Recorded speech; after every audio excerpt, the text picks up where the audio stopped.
अस्सलाम वालेकुम। मेरा नाम मोहसिन तलत है और आज हम कंप्यूटर आर्किटेक्चर में दो टॉपिक्स पढ़ेंगे, क्लस्टर कंप्यूटिंग और वेयरहाउस स्केल कंप्यूटर्स। सबसे पहले हम देखते हैं क्लस्टर कंप्यूटर्स क्या होते हैं।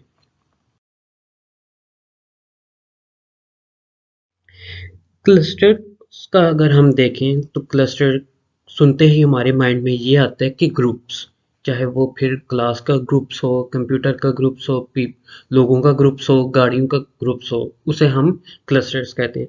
अगर हम उसे कंप्यूटिंग में देखें कि क्लस्टर कंप्यूटिंग क्या होता है तो वो होगा group of computers connected to the network closely via dedicated link and appears as a single system is called cluster computing।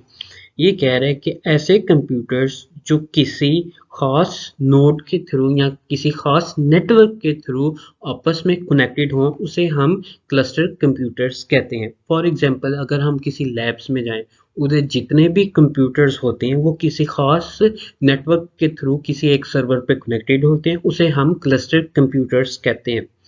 Each computer that is connected to the network is called a node।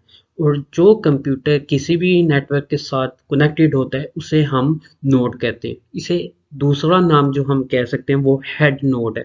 अब जो नीचे example है, एक head nod है, उसमें से 3 cluster computers निकले हुए हैं, तो उन नोड्स का नाम हम हेड नोड्स कहते हैं कि ये एक नोड से 3 डिफरेंट क्लस्टर कंप्यूटर्स बन के निकले हैं। This allows workloads consisting of a high number of individual tasks to be distributed among the nodes in the cluster।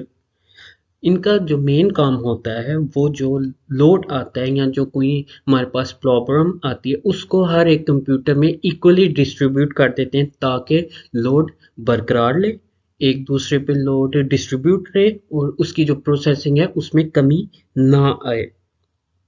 As a result, these tasks can be leveraged and combined memory and processing power of each computer to increase overall performance। इसकी वजह से जो performance है वो high होगी। क्यों? क्योंकि load distribute है, हर एक की प्रोसेसिंग ज़्यादा हो रही है, इक्वल हो रही है, जिसकी वजह से लोड बैलेंस है।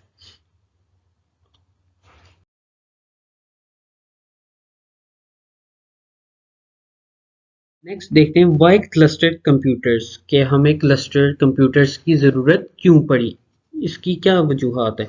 पहले नंबर पे है performing a complex task. For example हमारे पास कोई कैलकुलेशन आ जाती है जो कम्प्लेक्स है, एक कंप्यूटर पे सॉल्व नहीं हो सकती, या कुछ ऐसा डाटा आ जाता है जो एक कंप्यूटर पर सॉल्व नहीं होता। जब हम उसे हर एक क्लस्टर कंप्यूटर पर डिवाइड कर देंगे, वो जो हमारी कम्प्लेक्स प्रॉब्लम थी वो अच्छा सॉल्यूशन हमें पेश कर देगी। क्यों? क्योंकि टास्क डिस्ट्रीब्यूट हो गए, हर एक कंप्यूटर पे प्रोसेसिंग अलग-अलग और ये हर एक कंप्यूटर का जब हमारे पास सॉल्यूशन आएगा वो हमें एक कॉम्प्लेक्स टास्क की जो सॉल्यूशन है वो एक इजी हमारे पास आएगी। फॉल्ट टॉलरेंस, इसका क्या मतलब है? Computational power is always available. अगर हम रियल लाइफ एग्जांपल लें तो जो वेदर फोरकास्ट के होते हैं, इधर क्लस्टर कंप्यूटर्स यूज़ होते हैं। क्यों? क्योंकि अगर बाय चांस एक नोड कंप्यूटर की ख़राब हो जाती या उसकी पावर कट हो जाती तो जो बैकअप पे कंप्यूटर्स हैं जो अलग दूसरे क्लस्टर्स बने हुए हैं उनकी वजह से काम रुकेगा नहीं, उन पे डिवाइड हो जाएगा उनका लोड, जिसकी वजह से काम चलता रहेगा और हमारा सोल्यूशन मिलता रहेगा। प्रोसेसिंग स्पीड और लोड बैलेंसिंग, जब लोड बैलेंस हो जाएगा प्रोसेसिंग स्पीड भी नॉर्मल रहेगी। अगर प्रोसेस लोड बैलेंस नहीं होगा तो प्रोसेसिंग स्पीड भी लो हो जाएगी, हमारा जो प्रोसेसिंग टाइम है वो कम हो जाएगा, ज़्यादा प्रोसेसिंग लेना शुरू हो जाएगा और जो हमारा सोल्यूशन है वो हमें देर बाद मिलेगा।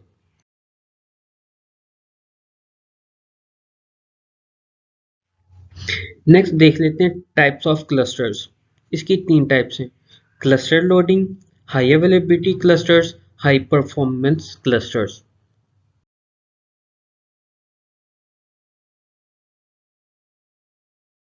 क्लस्टर लोडिंग, क्लस्टर लोडिंग का मेन काम होता है कि लोड को बैलेंस करना।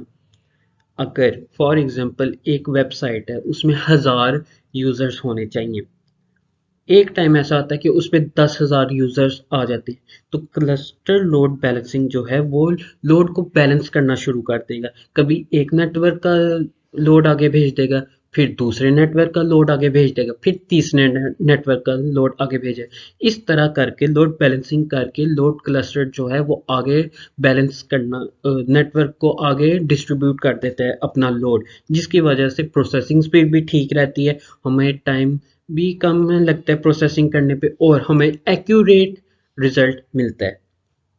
जैसे ये जो ट्रैफिक वार्डन्स होते हैं, ये ट्रैफिक को कंट्रोल कर रहे होते हैं, कभी फर्स्ट लाइन चला रहे हैं, कभी दूसरी लाइन चला रहे हैं, कभी थर्ड लाइन चला रहे हैं, जिसकी वजह से ट्रैफिक भी जाम नहीं होती और हम अपने डेस्टिनेशन पे टाइम से पहुंच जाते हैं। वैसे ही क्लस्टर लोडिंग बैलेंसिंग यही काम करता है, वो लोड को बैलेंस कर रहा होता है, ताकि जो प्रोसेसिंग स्पीड है या जो डाटा हमने मांगा है एक्यूरेट टाइम पे वो अगले को डिलीवर करे और accurate result they.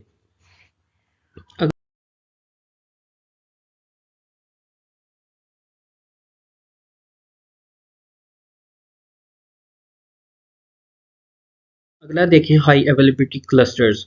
Computers so often faces failure issues, so high availability comes in line with the augmenting dependency of computers, as computers hold critical responsibility in many of organization and application. High availability clusters क्या काम करते हैं? जैसे हमने ऊपर पढ़ा कि अगर एक नोड कट डाउन हो जाती है या एक नोड फेल हो जाती है, तो बाकी नोड्स पे वो डाटा ट्रांसफर कर देंगे ताकि प्रोसेसिंग कंटिन्यू रहे, हमारा काम रुके ना, जिसकी वजह से लोड भी आगे ट्रांसफर होता रहता है, प्रोसेसिंग भी आगे होती रहती है और हमें सोल्यूशन भी टाइम से मिलता रहता है।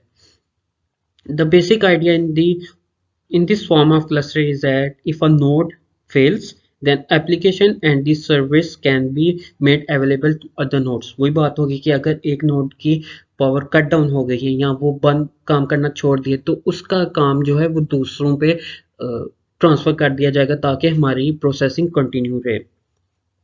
These are also termed as failure clusters. इनका दूसरा नाम failure clusters होता है।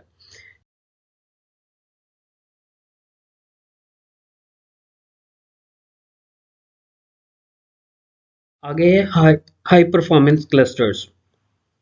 This networking approach utilizes supercomputers to resolve complex computational problems. This cluster model combines both clusters features, resulting in increased availability and scalability of services and resources. This type of cluster is commonly used for email, web, news and FTP services. जो बड़ी हमारे पास websites होती हैं उनके users भी ज़्यादा होती हैं, तो यूजर ज़्यादा होने की वजह से कभी कभी वेबसाइट रिस्पॉन्स करना छोड़ देती है या उन पे लोड बैलेंसिंग ज़्यादा हो जाता है, तो ये हाई परफॉर्मेंस क्लस्टर जो हैं परफॉर्मेंस को इंक्रीज करते हैं ताकि हमारी वेबसाइट भी ना रुके, जो हमारे कॉम्प्लेक्स प्रॉब्लम्स हैं वो भी टाइम से सॉल्व होते रहे और जो एक्यूरेट रिजल्ट चाहिए यूज़र को वो भी उसको मिलता रहे।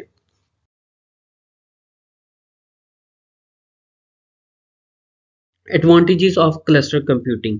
कॉस्ट एफिशिएंसी, कम कॉस्ट यूज़ करेगा। किसी ने अगर न्यू सेटअप लगाया है तो वो यहाँ के वो सुपर कंप्यूटर्स खरीदे या दूसरे महंगे कंप्यूटर्स खरीदे अपनी परफॉर्मेंस के लिए, वो ऐसा करे क्लस्टर कंप्यूटर्स बना ले जिसकी कॉस्ट भी कम पड़ेगी और उसका काम भी ज़्यादा हो जाएगा। प्रोसेसिंग स्पीड, जब लोड ही बैलेंस हो जाएगा, हर एक कंप्यूटर पे अलग अलग लोड होगा तो उसकी प्रोसेसिंग स्पीड भी ज़्यादा होगी। एक्सपेंडेटरी और फ्लेक्सिबिलिटी, हर एक कंप्यूटर पे काम हो रहा है, एक्सपेंडेटरी भी है, फ्लेक्सिबिलिटी है, हर एक कंप्यूटर पे अलग-अलग काम हो रहा है जिसकी वजह से ये एक अच्छा रिजल्ट आउटपुट में शो करेगा। अगर एप्लीकेशंस देखें तो cluster computing can be implemented in weather forecasting, nuclear simulations जो होते हैं, या जो अर्थक्वेक हमें मेजर करके देते हैं कि कितना अर्थक्वेक आया है, उसकी रेशो क्या थी वो, तो ये सारे एप्लीकेशंस